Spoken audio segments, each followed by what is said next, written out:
اعوذ باللہ من الشیطان الرجیم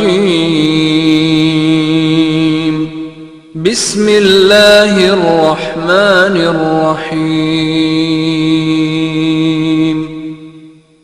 ومن احسن قولا ممن دعا الى اللہ وعمل صالحا وقال اننی من المسلمین ولا تستوی الحسنة ولا السیئة ادفع بالتي هي احسن فاذا الذي بينك وبينه عداوة كأنه ولي حميم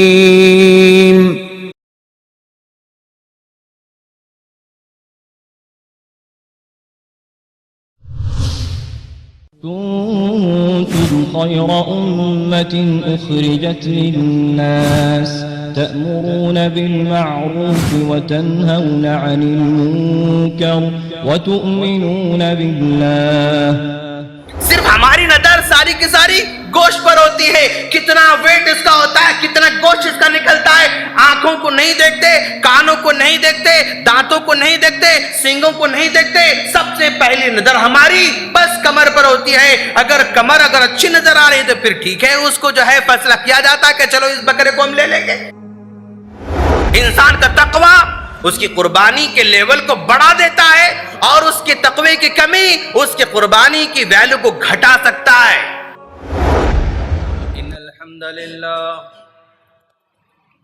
ان الحمد للہ نحمده ونستعینه ونستغفره ونعوذ باللہ من شرور انفسنا ومن سیئات اعمالنا. من يهده الله فلا مضل له ومن يضلله فلا هادي له. وأشهد أن لا إله إلا الله وأشهد أن محمدا عبده ورسوله أرسله بالحق بشيرا ونذيرا. أما بعد فإن خير الحديث كتاب الله وخير الهدي هدي محمد صلى الله عليه وسلم وشر الأمور محدثاتها وكل محدثة بدعة وكل بدعة ضلالة وكل ضلالة في النار. فاعوذ بالله من الشيطان الرجيم. بسم الله الرحمن الرحيم. قل إن صلاتي ونسكي ومحياي ومماتي لله رب العالمين. وعن أبي سعيد الخدري رضي الله تعالى عنه قال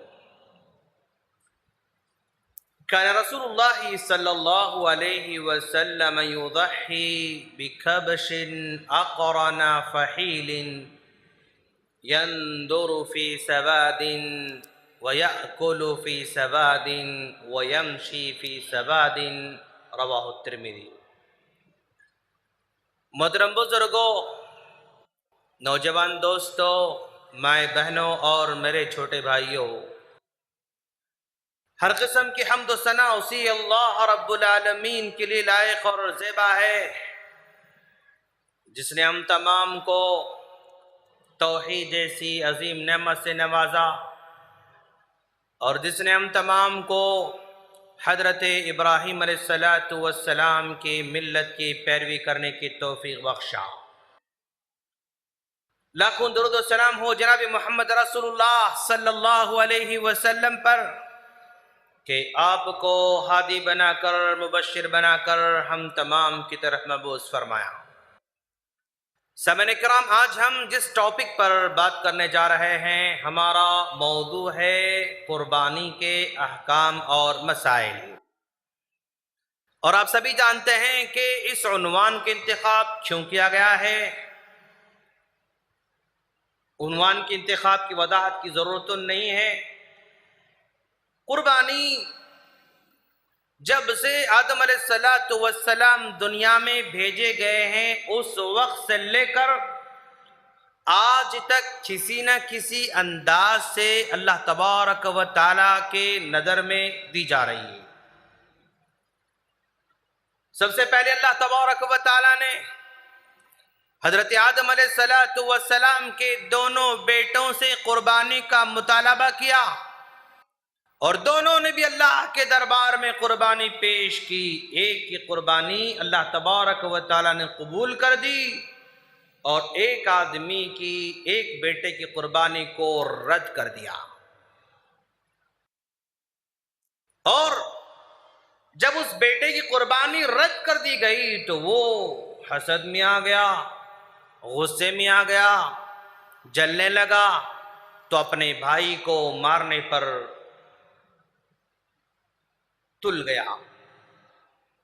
اس کے بعد اللہ تبارک و تعالیٰ نے ہر دور میں، ہر قوم میں کسی نہ کسی طریقے سے قربانی کا مطالبہ کرتا رہا اور دیتے رہے، یہاں تک کہ حضرت ابراہیم علیہ السلام کا زمانہ بھی آتا ہے اور آپ سے ان کے بیٹے کی قربانی کا مطالبہ کرتا ہے، اور ایسی نادر قربانی کا مطالبہ کہ اس سے پہلے کسی بھی قوم میں اس طرح کا مطالبہ نہیں کیا گیا تھا، اور ایسی نادر قربانی کا مطالبہ کہ اس سے پہلے کسی بھی نبی سے اس طرح کا مطالبہ نہیں کیا گیا تھا۔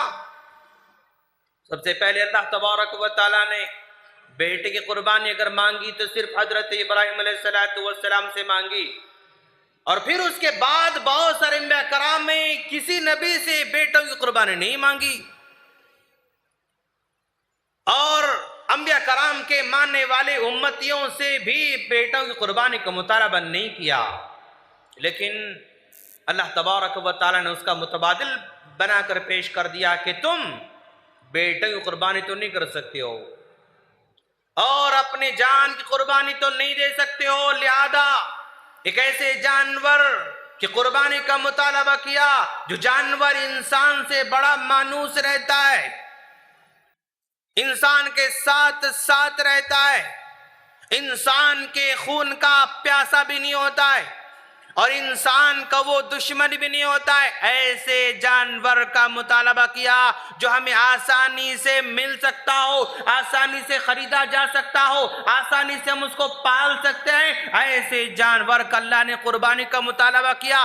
اگر وہ چاہے تو شیر کی قربانی کا مطالبہ کر سکتا تھا، لیکن انسان کے بس کی بات نہیں ہے، اور اگر وہ چاہے تو اور بڑے سے بڑے خطرناک جانوروں کی قربانی کا مطالبہ کر سکتا تھا، لیکن ایسے جانور قربانی کا مطالبہ کیا جو ہمارے ساتھ ساتھ رہتے ہیں، ہمارے گلی کوچوں میں رہتے ہیں، ہمارے گھروں میں رہتے ہیں، بڑے سیدھے سادے انداز میں رہتے ہیں۔ یہ اونٹ بھی بڑا سیدھا سادہ ہے دوستو، یہ گائے اور بیل بھی بڑے سیدھے سادے ہوتے ہیں دوستو، یہ بکرے بھی بڑے سیدھے سادے ہوتے ہیں۔ ان جانوروں کی قربانی کا مطالبہ کیا جو انسان کو بڑی آسانی سے مل سکتے ہیں، اور اللہ تعالی ہم سے اسی کا مطالبہ کر رہا ہے، اور یہ قربانی ہماری خالص اللہ تبارک و تعالیٰ کے لیے ہونا چاہیے۔ اللہ نے فرمایا قُلْ إِنَّ صَلَاتِي وَنُسُكِي وَمَحْيَايَ وَمَمَاتِي لِلَّهِ رَبِّ الْعَالَمِينَ، آپ کہہ دیں کہ میری نماز، میری قربانی، میرا جینا، میرا مرنا، یہ سب کے سب اللہ تبارک و تعالیٰ کے لیے۔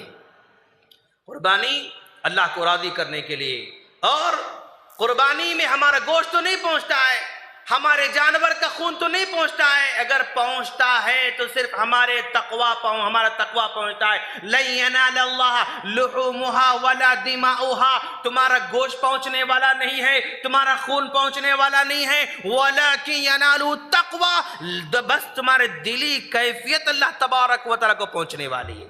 کس جذبے کے ساتھ ہم قربانی کر رہے ہیں؟ ایک بڑا موٹا تازہ جانور تو ہم لے کر آئے، 80,000 دے کر جو ہے ہم جانور لے کر آئے، 90,000 کا جانور لے کر آئے، لا رہے ہیں لوگ 60,000 70,000 80,000 کا جانور لے کر آ رہے ہیں، لیکن اگر اس قربانی کے پیچھے تھوڑا سا بھی نمود ہو، اس قربانی کے پیچھے تھوڑا سا بھی جہریہ کاری کا شائبہ ہو تو یہ 80,000 کی قربانی ایک 800 1000 2000 کا ایک حصے کے برابر نہیں ہو سکتا ہے۔ ایک آدمی دل سے قربانی دیتا ہے، ایک آدمی اللہ کو راضی کرنے کی خاطر دیتا ہے، تو پھر اس کا مقام ہی کچھ اور ہو جاتا ہے۔ تو گویا قربانی ہماری اللہ کے لیے ہونا چاہیے، اور قربانی میں تقوی اہم ہے، جانور کا جسم اہم نہیں ہے۔ قربانی میں تقوی اہم ہے، جانور کی قیمت اہم نہیں ہے۔ قربانی میں تقوی اہم ہے، جانور کی شکل صورت اہم نہیں ہے، اور جانور میں کتنا گوشت نکلتا ہے وہ اس میں ہمیں کہاں ملنے ہے، بس ہمارا تقوی کتنا وزن ہے وہ قربانی کے اندر کارگر ہو سکتا ہے۔ اور پھر جانور کیسا ہو؟ اللہ کے رسول صلی اللہ علیہ وسلم جو جانور ذبح کرتے تھے، اور اللہ کے رسول صلی اللہ علیہ وسلم جو بھی عمل کرتے تھے اس عمل میں امت کا بڑا خیال کرتے تھے کہ بھئی امت کو آسانی سے کیا مل سکتا ہے، کون سا جانور امت کو آسانی سے مل سکتا ہے، اسی جانور کی قربانی اللہ کے رسول بار بار دیا کرتے تھے۔ کان یضحی بکبش اقرن فحیل ينظر فی سواد ویاکل فی سواد ویمشی فی سواد۔ ترمذی کی روایت ہے، اللہ کے رسول صلی اللہ علیہ وسلم اکثر و بیشتر بکرے ذبح کرتے تھے۔ آپ نے اونٹ کی قربانی بھی دے رکھی ہے، لیکن اونٹ کی قربانی کے اندر مداومت نظر نہیں آتی ہے، کنٹینیو آپ نے اونٹ قربانی نہیں دیے۔ کیوں؟ اگر ہمیشہ اونٹ کی قربانی دیتے رہیں گے تو امتی بھی اونٹ کی تلاش میں رہیں گے، اور ساری دنیا والوں کے لیے اونٹ کا دستیاب ہونا مشکل ہے۔ اونٹ دوسرے جانور کے مقابلے مہنگا مل جاتا ہے، اور امتی کو پریشانی ہوگی۔ امتی کو پریشانی میں اللہ کا رسول نہیں ڈالنا چاہتے ہیں۔ دنیا میں ہر جگہ دستیاب کیا جانور ہے؟ وہ بکرا ہے۔ دنیا کا کوئی ملک ایسا نہیں ہے جو یہ کہہ سکتا ہو کہ ہمارے ملک میں بکرے نہیں پائے جاتے، ایسا نہیں ہو سکتا ہے۔ بیل والے بول سکتے ہیں، گائے والے بول سکتے ہیں، اونٹ والے بول سکتے ہیں، لیکن بکرے کے سلسلے میں کوئی نہیں کہہ سکتا کہ ہمارے ملک میں بکرا نہیں ہے، یا ہمارے پاس بکرے کی کمی ہے، ایسا بھی نہیں ہو سکتا۔ اسی لیے اللہ کے رسول ہمیشہ بکرے کی قربانی دینے کو ترجیح دیا کرتے تھے۔ ہاں، اللہ کے رسول کا بکرا کیسے ہوتا تھا؟ اللہ کے رسول صلی اللہ علیہ وسلم کا بکرا بڑا موٹا تازہ ہوا کرتا تھا۔ ينظر فی سواد، جن آنکھوں سے دیکھتا ہے اس کے اطراف کا حصہ کالا ہوتا تھا۔ وَيَأْكُلُ فِي سَوَادٍ، جس منہ سے وہ کھاتا ہے اس کے منہ کا اطراف کا حصہ کالا ہوا کرتا تھا۔ وَيَمْشِي فِي سَوَادٍ، جن پیروں سے وہ چلتا ہے وہ پیروں کا حصہ کالا ہوا کرتا تھا۔ اور ایک روایت کے مطابق وَيَجْلِسُ فِي سَوَادٍ، جس پہلو سے بیٹھتا ہے وہ پیٹ کا حصہ کالا ہوا کرتا تھا۔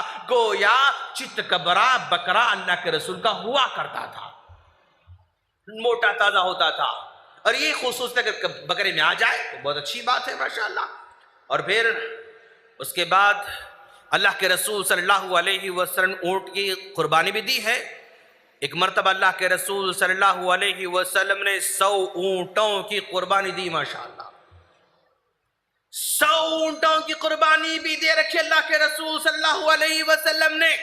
بڑے سے بڑے مالدار کے لیے بھی آپ نمونہ ہیں، غریب سے غریب کے لیے بھی نمونہ ہیں۔ 63 اونٹ ذبح کرتے اللہ کے رسول مسلسل، 1 2 3 4 اس طرح 63 اونٹ ذبح کرنے کے بعد اللہ کے رسول تھک گئے، نہیں اب میں نہیں کر سکتا، علی اس کے بعد تم کرو۔ بقیہ اونٹوں کو 100 میں سے 63 نکالیں گے تو بقیہ اونٹ حضرت علی رضی اللہ تعالیٰ عنہ نے ذبح کر دیا۔ تو اللہ کے رسول نے اونٹ قربانی بھی دی ہے، اور زیادہ سے زیادہ بھی دے رکھی ہے، کم سے کم بھی دے رکھی ہے۔ بکبشن، ایک جو ہے بکرے کا بھی تذکرہ آ رہا ہے، 100 اونٹوں کا بھی تذکرہ آ رہا ہے۔ تو گویا آپ نے کم سے کم بھی دے رکھا ہے، اور زیادہ سے زیادہ بھی اللہ کا رسول نے دے رکھا ہے۔ اور اونٹ کی قربانی یعنی جانور کی قربانی جو ہم دے رہے ہیں، اللہ کے رسول صلی اللہ علیہ وسلم نے ترغیب دلا رکھی ہے، من وجد سعتن، اگر کسی کے اندر گنجائش ہے، کسی کے اندر وسعت ہے، اونٹ خریدنے کی وسعت ہے، ٹھیک ہے اونٹ کی قربانی دیتا رہے۔ من وجد سعتن، جس کے پاس گنجائش جو ہے وہ کرے، اونٹ کی گنجائش ہے تو اونٹ کی کرے، بیل کی گنجائش ہے تو بیل کی کرے، بکرے کی گنجائش تو بکرے کی کرے، اگر حصہ لینے کی گنجائش تو حصہ لیتا رہے۔ من وجد سعتن، جس کے پاس گنجائش ہے وہ قربانی کرے، اور یہ گنجائش ہونے کے باوجود بھی نہیں کر رہا ہے فلا یقربن مصلانا، وہ ہماری عیدگاہ کو نہ آئے، اس لیے کہ یہ چھوٹا سا حکم بھی اللہ کا بجا نہیں لا رہا ہے۔ اچھا، اور جانور کی عمر کیا ہونا چاہیے؟ اگر بکرا ہے تو کم از کم 1 سال کا ہونا چاہیے، اور اگر بیل ہے، گائے ہے، تو کم از کم 2 سال کا یہ جانور ہونا چاہیے، اور اگر اونٹ ہے تو کم از کم 5 سال کا یہ جانور ہونا چاہیے۔ 1 سال، 2 سال اور 5 سال، یہ اللہ کے رسول صلی اللہ علیہ وسلم نے معیار بتا رکھا ہے۔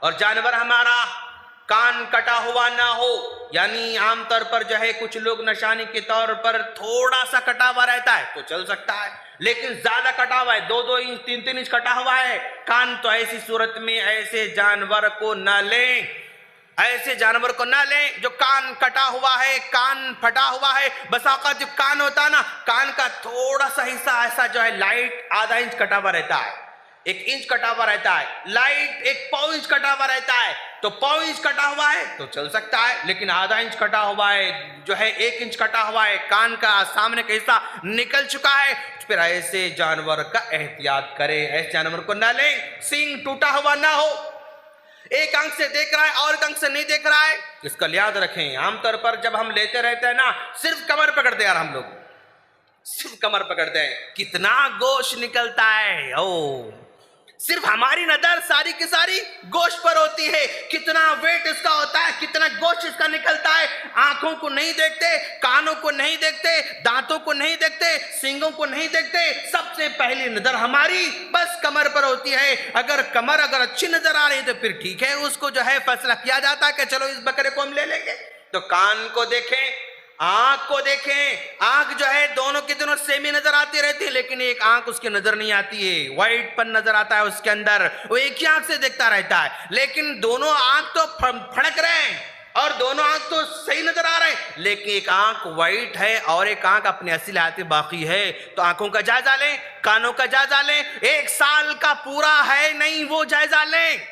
آپ کو 6 مہینے کے بچے لینے کی ضرورت نہیں، 8 مہینے کے بچے کو لینے کی ضرورت نہیں، پورا سال جس کا ہو وہ لے، اس لیے کہ مارکیٹ میں کوئی کمی نہیں ہے، مارکیٹ میں بکروں کی کوئی کمی نہیں ہے، سال جس کا پورا ہے وہ لیں۔ اب قصاب بولتا ہے بیچنے والا، صاحب 8 مہینے کا لیکن چل سکتا، دیکھ کیا ہائٹ ہے اس کی، کیا گوشت ہے اس کا، یعنی وہ آپ کو چپکانے پر تلا ہوا رہتا ہے۔ آپ برائے کرم 1 سال کا ہونے کے بعد ہی جو ہے اس کو لے، اور کوئی کہتا ہے تو اس کے اس میں نہ آئے، تو یہ زیادہ بہتر، احتیاطی پہلو زیادہ بہتر ہے، اس کو اپنانا ہوگا۔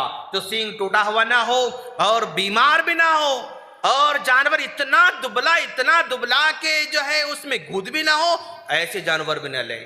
بیماری ظاہر ہے ویسے بیمار جانور کو بنا لے، ہٹا کٹا تازہ جو ہے موٹا تازہ جانور ہمارا ہونا چاہیے۔ اور صحابہ کرام کا تو عمل یہ تھا، کُنَّا نُسَمِّنُ الْأُضْحِيَّةَ فِي الْمَدِينَةِ، ہم مدینہ منورہ کے اندر جانوروں کو پہلے لاتے تھے، کھلا پلا کر موٹا کرتے تھے اور پھر اس کے بعد قربانی کرتے تھے۔ لیکن آج ہماری اپارٹمنٹ لائف میں یہ مشکل ہے، ذرا ہم جہاں رہتے ہیں ہاں وہاں پر کچے کپڑے سکھنے ڈالنا ہی مشکل ہے، تو ہم بکرے لا کر کہاں پالیں گے، وہاں پر مشکل ہے۔ لیکن جس کے پاس گنجائش ہے، جس کے پاس کھلا میدان ہے، جس کے پاس سامنے دالان ہے، جس کے پاس سامنے جو ہے جانور رکھنے کی گنجائش ہے، تو ضرور کرے۔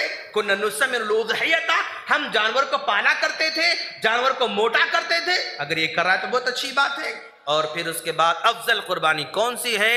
سب سے افضل تو اونٹ کی قربانی ہے، اور پھر اس کے بعد جو ہے گائے اور بیل کی قربانی ہے، پھر اس کے بعد جو ہے بکری کی قربانی ہے، پھر اس کے بعد حصہ لینے والے اس میں شامل ہیں۔ لیکن یہ ترتیب اپنی جگہ پر ضرور ہے، لیکن اس ترتیب میں سب سے زیادہ جو کارگر ہے وہ انسان کا تقوی ہے۔ انسان کا تقوی اس کی قربانی کے لیول کو بڑھا دیتا ہے، اور اس کے تقوی کی کمی اس کے قربانی کی ویلیو کو گھٹا سکتا ہے۔ بکرا دینے والے نے سمجھو رے بھائی جو ہے ہم بکرا دے رہے ہیں ثواب میں کم نہیں، ہر آدمی اپنے اپنی وسعت کے مطابق دے رہا ہے۔ اور دینے کے بعد جس کے پاس جتنا زیادہ لگاؤ اللہ تعالیٰ سے ہوگا اس کی ویلیو اللہ کے پاس بڑھے گی. گوشت پہنچنے والا نہیں, جانور کو دیکھنے والا نہیں, اور خون کو دیکھنے والا نہیں, بس انسان کے فیلنگ کو اللہ تعالیٰ دیکھنے والا ہے. یہ جو ہے ذرا اس کا لحاظ رکھیں. اور عام طور پر ہمارے پاس جو بار بار سوالات آتے رہتے ہیں وہ یہ ہے کہ بھئی مرحومین کی جانب سے قربانی کر سکتے ہیں نہیں کر سکتے. یہ سوال بار بار دہرایا جاتا ہے. مرحومین کے نام سے والد صاحب ہمارے انتقال کر گئے, ان کے نام پر ہم کرنا چاہ رہے ہیں. والدہ انتقال کر گئی, ان کے نام پر کرنا چاہ رہے ہیں. اور دادی ہمارے انتقال کر گئے, ان کے نام پر کرنا چاہ رہے ہیں. تو مرحومین کے نام پر قربانی کرنے کے تعلق سے 3 باتوں کا لحاظ رکھنا آپ لوگوں کو. 3 باتیں یاد رکھیں. پہلی بات یہ کہ اگر مرحوم جو انتقال کر گیا ہے اگر آپ کو وصیت کیا ہے کہ میرے مرنے کے بعد میرے نام پر تم قربانی کرنا ہوگا, اگر وصیت کیا ہے اس وصیت پر عمل کرتے ہوئے قربانی دی جا سکتی ہے. میرے مرنے کے بعد تم لوگوں کو قربانی کرنا پڑے گا تو اس کی وصیت کو پورا کرتے ہوئے قربانی کی جا سکتی ہے, کیونکہ اس نے کہا ہے اس لیے ہم کر رہے ہیں. اگر مرنے والا کہہ رہا کہ بھئی اس مدرسے کو میرے مرنے کے بعد 1 لاکھ روپے دینا ہوگا تو ہم دیتے ہیں نا. یعنی مرنے والا جو وصیت کرتا ہے اس وصیت پر عمل کرتے ہوئے قربانی دی جا سکتی ہے. مرنے والا کہہ رہا ہے میرے مرنے کے بعد قربانی دو, اس کا حکم 1 بار ہو سکتا ہے. اور اگر وہ مرنے والا کہے کہ دیکھو جب تک تم زندہ رہنا ہر سال میرے لیے قربانی دیتے رہنا, یہ بھی ہو سکتی وصیت. میرے مرنے کے بعد ہر سال تم کو میری جانب سے قربانی کرنا ہوگا, یہ بھی وصیت ہے. اگر اس طرح کی وصیت کر کے جاتا ہے تو پھر وہ ہر سال جو ہے گنجائش ہونے کی بنا پر وہ قربانی دے سکتا ہے, وصیت کی بنیاد پر. وصیت نہیں کیا تھا, اب ہم ان کو ثواب پہنچانا چاہ رہے ہیں تو دوسرا طریقہ ہم جو قربانی دے رہے ہیں اسی میں ان کی نیت بھی کر لینا. ہم حصہ لے رہے ہیں تو اس میں ان کی نیت بھی شامل, ہم بکرا لے رہے ہیں تو ان کو بھی ہم شامل کر لے رہے ہیں, ہم بیل لے رہے ہیں تو اس کو اس میں ہم شامل کر لے رہے ہیں. تو یہ دوسرا طریقہ ہے, اپنے قربانی میں ان کو بھی شامل کر لینا, ہم کو بھی اجر ملے گا ان کو بھی اجر ملے گا انشاءاللہ. تیسری بات مستقل قربانی کرنا یہ ثابت نہیں ہے. مستقل باپ کے نام پر حصہ, مستقل باپ کے نام پر جو ہے بکرا, مستقل باپ کے نام پر بیل, یعنی الگ سے اسپیشل ان کے نام پر قربانی, یہ اللہ کے رسول سے ثابت نہیں ہے. اللہ کے رسول صلی اللہ علیہ وسلم کی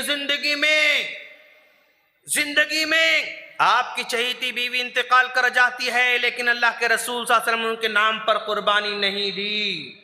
اور پھر اللہ کے رسول کے چاہنے والے صحابہ کرام بھی ہیں لیکن جو ہے صحابہ کرام نبی کے نام پر قربانی نہیں دے رہے ہیں, اور صحابہ کرام کے اور جو ہے والدین گزر رہے ہیں لیکن کوئی صحابی نے اپنے انتقال کردہ رشتہ داروں کے حق میں قربانی کرتے ہوئے نظر نہیں آ رہا ہے.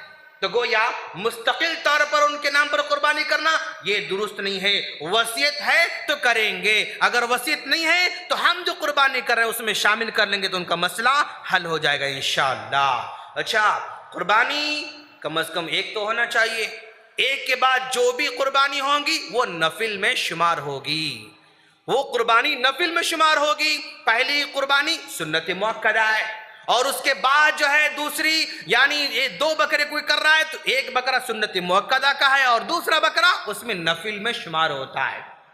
نفل قربانی شمار کی جائے گی. جتنے چاہے انسان دیتا رہے, جتنے چاہے دیتا رہے. 10 بکرے دینا چاہے 10 بکرے دے, 20 بکرے دینا چاہے 20 بکرے دے, لیکن 10 بکرے ہم دے رہے ہیں گلی کے اندر, ہمارے علاوہ کوئی بکرے نہیں دے رہا ہے, فالٹ آ رہا ہے اس میں. ہم 20 بکرے دیے ہماری گلی کے اندر, ہماری گلی میں جو ہے 20 بکرے دینے والا کوئی نہیں, فالٹ آیا. ہمارا جو بیل ہے نا وہ 60,000 کا ہے, گلی میں پورا ہار لپیٹ کر جو ہے گلی میں بچے لے کر گھوم رہے ہیں, دیکھو ہمارا بیل کیسا ہے, دیکھو ہمارا بیل کیسا ہے. فالٹ ہے, نیت میں فالٹ نظر آ رہا ہے, اس سے بچنا ہوگا. اور پھر اس کے بعد ایک جو ہے قربانی کیا سارے گھر والوں کی جانب سے کافی ہو سکتی ہے؟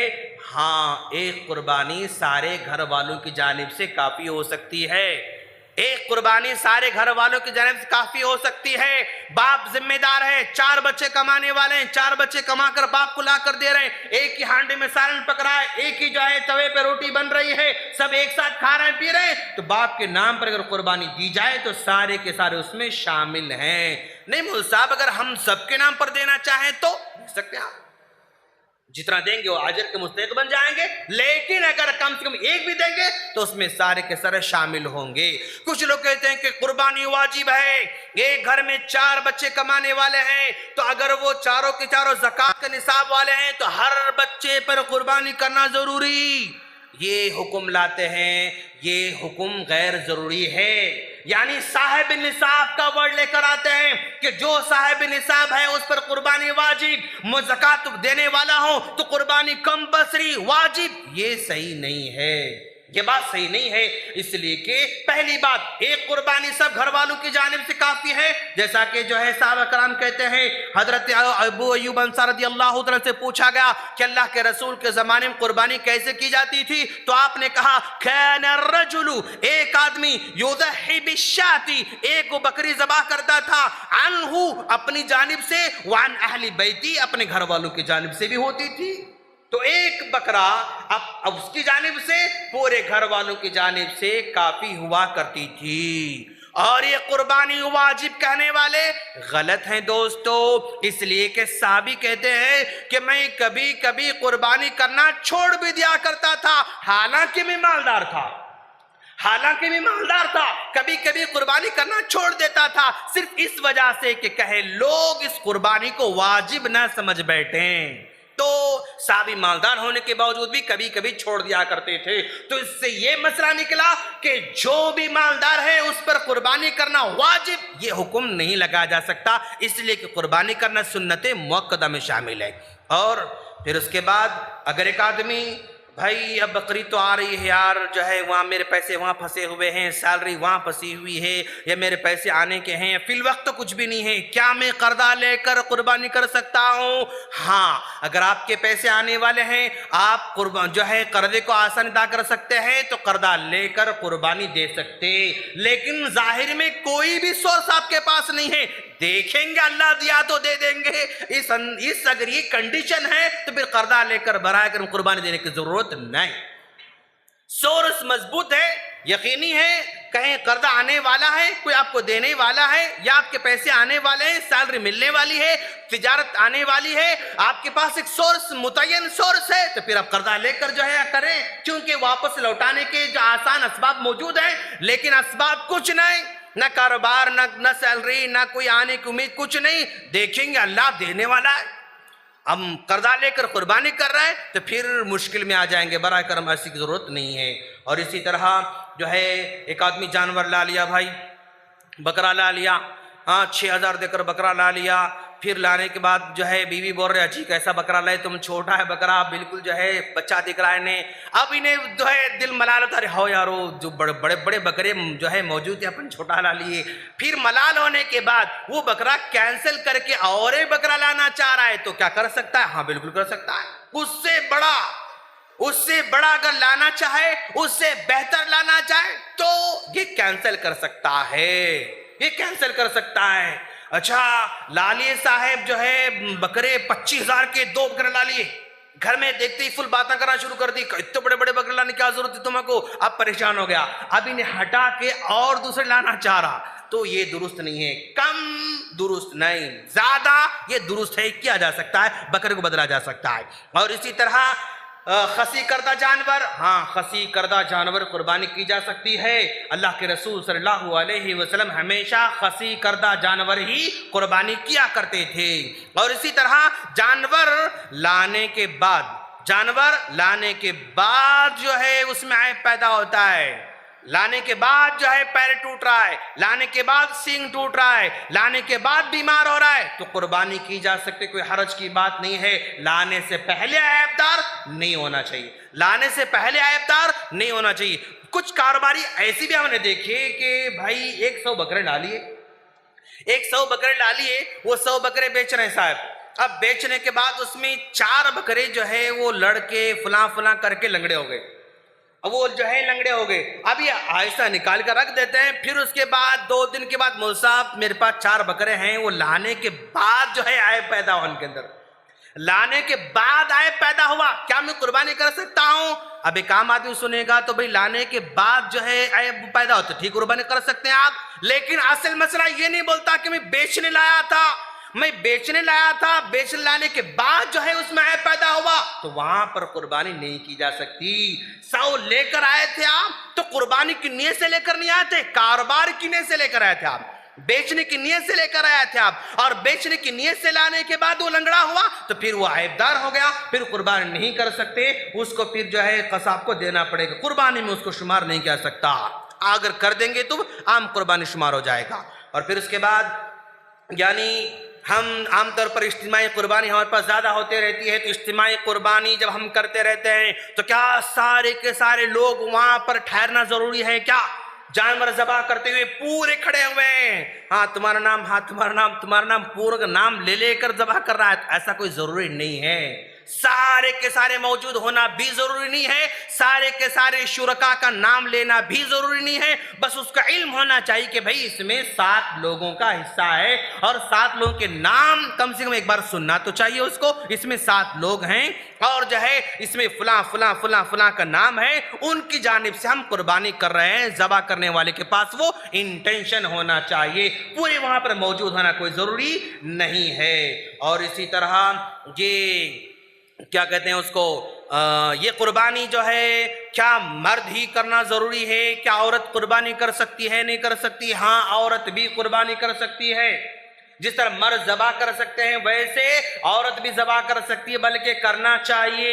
حضرت صحابی جو ہے ابو موسیٰ اشعری رضی اللہ تعالیٰ عنہ اپنی بیٹیوں کو قربانی کا حکم دیا کرتے تھے، کہتے تھے کہ بیٹی تم لوگ جو ہے ذبح کرو، عورت بھی ذبح کر سکتی، کوئی حرج کی بات نہیں ہے۔ بس اوقات ایسے ہوتا ہے کہ بھئی ذبح کرنے والا بڑے جذبے میں ہوتا ہے اور چاقو بڑی تیز ہوا کرتی ہے، اب یہ ذبح کرتا ایسے تیز ذبح کرتا کہ بس اوقات بکرے کی منڈیاں الگ ہو جاتی ہے، بکرے کی گردن الگ ہو جاتی ہے، تو کیا جانور کی گردن الگ ہو جائے تو کیا وہ حرام ہو جائے گا؟ نہیں، وہ حرام نہیں ہوگا۔ آپ تیزی سے کر رہے تھے اور بغیر انٹینشن کے نکل گیا، پھر وہ کوئی حرج کی بات نہیں، لیکن آپ ایسے کٹ کر رہے ہیں کہ اس کی گردن الگ ہو رہی ہے تو پھر وہ قربانی نہیں ہوگی، وہ قربانی نہیں ہوگی، وہ بلکہ وہ حرام ہو جائے گی۔ تو لہذا غلطی سے اگر کوئی گردن الگ ہو جاتی ہے تو کوئی حرج کی بات نہیں ہے۔ کیسے ذبح کریں گے؟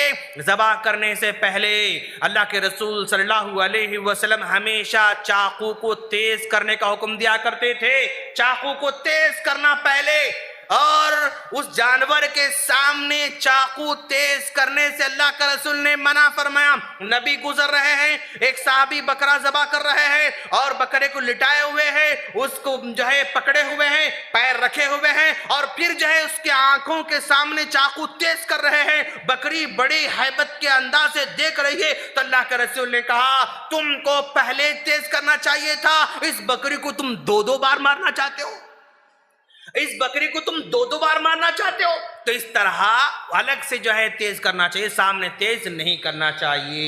اچھا مول صاحب، یہ جانور کو ذبح کرنے سے پہلے پانی پلایا جاتا ہے تو کیا مسٹ ہے؟ پانی پلانا یہ مسٹ ہے؟ نہیں، پانی پلانا یہ ضروری نہیں ہے، وہ اللہ کے رسول نے کہا جانور پر رحم کرو، جانور کو آرام پہنچاؤ، تو اس کو آرام پہنچانے کا ذریعہ یہ بھی ہے کہ اس کو پہلے پانی پلایا جائے، اس لیے کہ جب ذبح کرنے کا سچویشن آ جاتا ہے تو اس کو محسوس ہوتا ہے، جب اس کو محسوس ہوتا ہے تو وہ ڈر جاتا ہے، اور جب آدمی ڈر جاتا ہے تو پیاسا ہو جاتا ہے اور اس کو پیاس لگتی ہے، اس ناحیے سے جانور کو پانی پلایا جاتا ہے، ورنہ اللہ کے رسول نے مستقل طور پر پانی پلا کر ذبح کرو یہ آرڈر دیے، یہ آرڈر نہیں ہے۔ اس کو اس کے لیفٹ سائڈ لٹایا جائے گا، اس کا رخ قبلے کی طرف ہوگا، اس کے پیر باندھے جائیں گے، اور ہمارا سیدھا پر اس کے گردن پر ہوگا، ہمارا بایاں ہاتھ اس کی جو ہے حلق پر ہوگا، اور پھر جو ہے چاقو ہم پکڑ کر دعا پڑھ کر جو انی وجہت وجہی للذی فطر السماوات والارض، یہ دعا ہے، یہ دعا پڑھیں گے، اللہم لکا، اے اللہ یہ جانور تیرے لیے ہے، ومنکا، اور تیری جانب سے ہے، یہ تیرا ہے، تیری جانب سے ہے، عن، اس کے بعد عن کہہ کر عبداللہ، عبد الرحمن جو نام ہے وہ نام لیں گے، پھر بسم اللہ اللہ اکبر کہتے ہوئے ہم ذبح کر دیں گے۔ انی وجہ تو پوری پڑھتے ہوئے آئے،